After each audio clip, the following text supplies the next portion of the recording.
किसी ने बड़े कमाल की बात कही है कि उन दोस्तों के हमेशा कर्जदार और वफादार रहिए जिन्होंने बुरे समय में आपका साथ दिया था, क्योंकि अंजाम की खबर तो कर्ण को भी थी, लेकिन बात तो दोस्ती निभाने की थी। नमस्ते दोस्तों, मैं हूं आरजे कार्तिक। एक बड़ी छोटी सी कहानी है दो दोस्तों की।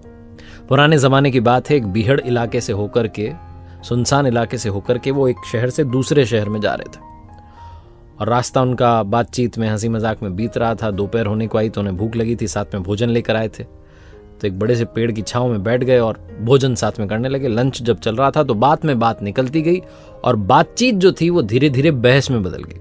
और जब बहस होने लगी तो एक दोस्त को गुस्सा आ गया, उससे रहा नहीं गया, उसने दूसरे दोस्त को थप्पड़ लगा दी। जिसको थप्पड़ लगी वो कुछ बोला नहीं, उल्टा उसने काम किया। उसने जमीन पर देखा, एक लकड़ी का जो था, एक लकड़ी पड़ी हुई थी, पेड़ की टहनी का रखा हुआ था टुकड़ा, उसको उठाया और मिट्टी पर उसने कुछ लिखा। उसने लिखा कि आज मेरे सबसे अच्छे दोस्त ने मुझे थप्पड़ मारी। और कुछ नहीं बोला, चुपचाप खाना वाना खा के वहां से चल दिए। दोनों साथ जा रहे थे, लेकिन अब आगे पीछे चल रहे थे, साथ साथ नहीं चल रहे थे। मन मुटाव हो चुका था। वो जब किसी लड़ाई होती तो आप बात नहीं करते तो एक डिस्टेंस आ जाती, तो उस डिस्टेंस पर चल रहे थे। रास्ते में बीच में एक तालाब पड़ा। उस तालाब को जिसने थप्पड़ मारी थी उसने तो झट से क्रॉस कर लिया, निकल गया। जो दूसरा वाला था वो दलदल में फंस गया। बहुत देर तक उसने खुद से कोशिश की बाहर निकलने की, निकल नहीं पाया तो जोर से चिल्लाने लगा, बचाओ बचाओ। जिसने थप्पड़ मारी थी उसने पीछे पलट के देखा कि अरे दोस्त फंसा हुआ है। दौड़ के गया और जैसे तैसे बड़ी मुश्किल से उसे दलदल से बाहर निकाल दिया। अब वो जैसे ही तालाब से बाहर आया तो उसने फिर से एक काम किया।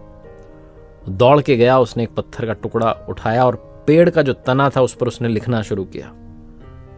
और उसने वहां लिखा कि आज मेरे सबसे अच्छे दोस्त ने मेरी जान बचाई।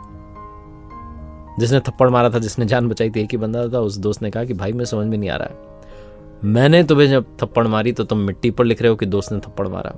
अब मैंने जब तुम्हारी जान बचाई तो फिर से तुम लिख रहे हो। पहली बात तो ये सही नहीं है, पेड़ पर लिखना, ऐसा लिखना नहीं चाहिए। इसको कुरेद के क्यों लिख रहे हो ये सब, इससे क्या होगा। तो जिसे थप्पड़ लगी थी, जो फंस गया था दलदल में, उसने कहा कि भाई जब तुमने मुझे थप्पड़ मारी तो मैंने ये बात मिट्टी पर लिखी कि आज मेरे सबसे अच्छे दोस्त ने मुझे थप्पड़ मारी, क्योंकि मैं चाहता था कि वो हवा आए माफ कर देने वाली और वो बहा करके ले जाए। और जब तुमने मेरी जान बचाई तो मैं चाहता हूं कि ये बात मुझे जीवन पर्यंत याद रहे। इसीलिए मुझे पता है कि पेड़ पर नहीं लिखना चाहिए, लेकिन तब भी मैं, कोई ऑप्शन नहीं है, चारा नहीं है, इसलिए लिख रहा हूं यहां पर, ताकि मुझे याद रहे, मेरे दिल के अंदर ये बात स्पष्ट लिखी जाए कि मेरे दोस्त ने मेरी जान बचाई। जब मैं संकट में था मेरा दोस्त मेरे साथ खड़ा था। बहुत छोटी सी कहानी जो ये बताती है कि दोस्ती कैसे निभाई जाती है, और ये भी बताती है कि जब आपकी लाइफ में भुलाने वाली बात आए तो उसको ऐसे कहीं मिट्टी पर लिख दो, ताकि हवा आएगी और उसे बहा करके ले जाएगी। और जब आपको लगे कि कोई ऐसी घटना हुई है जिसे जीवन भर याद रखना है, तो उसे अपने दिल में कैपिटल बोल्ड इटैलिक करके लिख लो, ताकि लाइफ टाइम आपकी मेमोरी में वो सेव हो जाए। एक बार फिर से वही बात जो अक्सर आपसे कहता हूं, ऊपर वाले के आशीर्वाद, अपनी मेहनत और अपनों के प्यार के साथ कर दिखाओ को जैसा कि दुनिया करना चाहे आपके जैसा।